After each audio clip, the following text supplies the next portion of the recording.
যারা কর্মী আইএসএফের যারা কর্মী তারা তো আমার কর্মী। নওশাদ সিদ্দিকীর এখানে ঝোলাঝুলি কিছুই ছিল না, এটা আমার তৈরি করা মাটি ভাঙড়। এই সংগঠন কিন্তু আমি করেছিলাম এবং আমার নেতৃত্বে, রশিদ গাজীর নেতৃত্বে, তুষার ঘোষের নেতৃত্বে নওশাদ সিদ্দিকী কিন্তু এমএলএ। আজকে থেকে নওশাদ সিদ্দিকীর ঘুম বন্ধ হয়ে যাবে রাতে। এখন আমি বক্তব্য রাখার জন্য 2021 সালে যে এই ভাঙড়ের বিধায়কের সঙ্গে সর্বসময় ছিলেন এবং আইএসএফকে জেতার সব ধরনের সহযোগিতা করেছিলেন, যিনি একটা সময় আমাদের কংগ্রেসের নেতা সোমেন মিত্র মহাশয়দের খুবই ঘনিষ্ঠ ছিল। আপনারা জানেন এই ভাঙড়ে কখনো অধীর চৌধুরী, সোমেন মিত্র সহ বিভিন্ন কংগ্রেসের নেতাদের এনে মিটিং করেছিলেন, রবিকুল ইসলাম। আজকের মমতা বন্দ্যোপাধ্যায় আদর্শে আদর্শিত হয়ে এবং ভাঙড়ে যে উন্মাদ পাগল দুটো আছে সেই পাগল দুটোকে এখান থেকে উচ্ছেদ করে এখান থেকে তাকে একবার হুগলিতে পাঠানোর শপথ নিয়ে আজ আমাদের দলে যে ঝান্ডা ধরেছেন, সঠিক সময়ে আমি তার জন্য আরেকবার সবাই মিলে করতালি দেওয়ার জন্য আমি অনুরোধ করব এবং তাকে এ বিষয়ে কিছু বলার জন্য আমি অনুরোধ করছি। আসসালামু আলাইকুম, নমস্কার।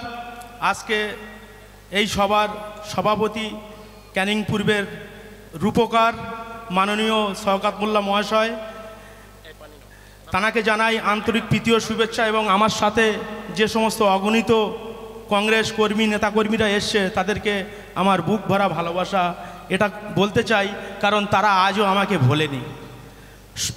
প্রয়াত নেতা মাননীয় সৌমেন মিত্র মহাশয় 2016 সালে ভাঙড়ের পরিস্থিতি নিয়ে যে ভাঙড়টা একটা উন্নতির জায়গায় যাক, ভাঙড়টা একটা গরিব মানুষের এলাকা, নিপীড়িত, যেখানে মানুষ সব দিক থেকে বঞ্চিত, তো সেক্ষেত্রে মাননীয় সৌমেন মিত্র মহাশয় আমাকে একেবারে সার্ভে করে ভাঙড় বিধানসভার চেয়ারম্যান এবং ভাঙড় 2 নম্বর ব্লক কংগ্রেসের সভাপতি আমাকে তৈরি করে তিনি, এবং তিনি কিভাবে মানুষের সঙ্গে চলতে হবে বা কিভাবে সংগঠন করতে হবে তিনি পদে পদে আমাকে সেই শিক্ষাটা দিয়ে গেছে। আজকে তিনি নেই, তো আমি একটা কথা বলবো, মাননীয় সৌমেন মিত্র মহাশয় যদি 2021 সালের 5টা মাস আগে না মারা যেতেন তাহলে ওই নওশাদ সিদ্দিকীর কিন্তু ভাঙড়ের এমএলএ হওয়া হতো না, এ কখনো হতে দিতাম না।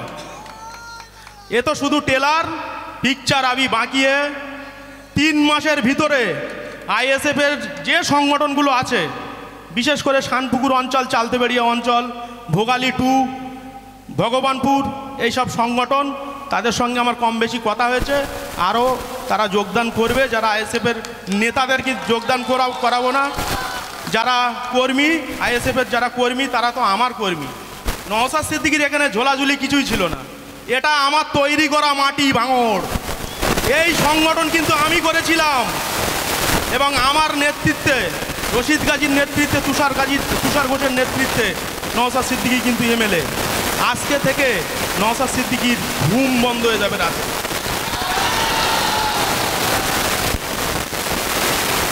আগে 3 মাস আগে থেকে এমন পরিস্থিতি তৈরি করে দেব, যে গ্রামে ঢুকবে নওশাদ সিদ্দিকী, এই প্রতারক, এই জালিম, যে অন্য পার্টির থেকে টাকা নিয়ে শুধু মাল কামাই করছে, যে নওশাদ সিদ্দিকী আমার গাড়ি নিয়ে ভোটে প্রচার করেছে, সে আজকের ফরচুনা গাড়ি চেপে বেড়াচ্ছে, তার ভাই ফরচুনা গাড়ি চেপে বেড়াচ্ছে।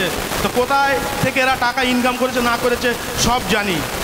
2026 আমি প্রতিজ্ঞাবদ্ধ হয়েছি যে ক্যানিং পূর্বের রূপকার সাতগাছিয়া আমাদের ভাঙড়ের অবজারভার, আমাদের অভিভাবক মাননীয় শওকত মোল্লা মহাশয়কে আমরা তানার সম্মান রক্ষা করব এবং ভাঙড়ে যদি তিনি একটা কলা গাছও দাঁড় করিয়ে দেয় তাকে আমরা বিধানসভায় পাঠাবো। তো আমি শুধু বলতে চাই, এ কেমন পীরজাদা, টুপি পীরজাদা, যে এসে বলছে যে জাহান্নামের কুকুর, আরে মুশকিল, ও কি জাহান্নামে গিয়ে দেখে এসেছিল নাকি? নওশাদ সিদ্দিকীকে, আব্বাস সিদ্দিকী কি জাহান্নামে গিয়ে দেখে এসেছিল? যে এদের মতো ভণ্ড, এদের মতন চিটিংবাজ, এদের মতন ঘোড়ার আর কেউ নেই। এদের প্রকৃত মুখ যেদিন মানুষের সামনে মুখ আর মুখোশ খুলে যাবে, ভাঙড়ের মানুষ, মা বোনেরা, ভাই বোনেরা, তারা ঝেঁটা নিয়ে ওদের মুখে মারবে। হ্যাঁ, টাকা ছাড়া ওরা কিছু চেনে না। তো আমরা যে সমস্ত কর্মীরা এই যে সিদ্ধান্তটা নিয়েছি, বিগত 4 মাস ধরে আমরা একটা গোপন বৈঠক করেছি এবং বারে বারে এমএলএ সাহেবের সঙ্গে আমরা যোগাযোগ করেছি এবং মিটিং চালিয়েছি। আমি কিন্তু একা আসিনি। নওশাদ সিদ্দিকীকে জেতানোর জন্য যে যে ছেলেদেরকে ভূতে বসিয়েছিলাম, ঠিক তাদেরকে নিয়ে আমি কিন্তু যোগদান করেছি। যেভাবে নওশাদ সিদ্দিকীকে জিতিয়েছিলাম বা গুটি সাজিয়েছিলাম, এবং সঙ্গে আমার তৃণমূল কংগ্রেসের হাজারো সৈনিক নেতা আছে, তো আমরা সবার সঙ্গে মিলেমিশে থেকে ভাঙড় থেকে লক্ষাধিক ভোটে যে প্রার্থী সিলেক্টেড হবে তাকে আমরা বুক চিতিয়ে তাকে আমরা জিতিয়ে বিধানসভায় পাঠাবো। এই বলে আমি আমার সংক্ষিপ্ত বক্তব্য শেষ করছি। একটু সবাই বসে পড়াতে পারে। এবার মঞ্চে যারা আছে সবাই বসো। প্রবীর বসো, রবিকুল বস। এবার আমি দুটি একটি কথা বলি।